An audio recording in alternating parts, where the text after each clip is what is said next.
dostlar, mən Aysu. İndi 5-5 sinifini sizə tanıdacağım. Ən sakit uşağa verirəm.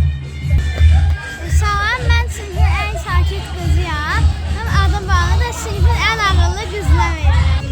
Salam, mənim adım Ayanda, sinifin ən dədə uşağına verirəm. Mənim adım Yusuf, indi sinifin ən boyuzluğun qızına verirəm. Mən İlqarə. İndi sinifin sarışın oğlana verirəm. Salam, mən Müzər, indi telefonu ən toppuş qıza verirəm. Salam, mənim adım Nicərdir və mən sinifin ən uzun boy oğlana verirəm. Sən olarsan. Mənim adım Rahar, mən də sinifin ən balaca boyuna verirəm. Salam, mənim adım Səbinədir. İndi telefonu sinifin ən xanım xırasına verəcəm. Salam, mən Mikayam. İndi telefonu sinifin ən toppuş oğlanına verirəm. Mən sinifin ən pis oğlanına verirəm.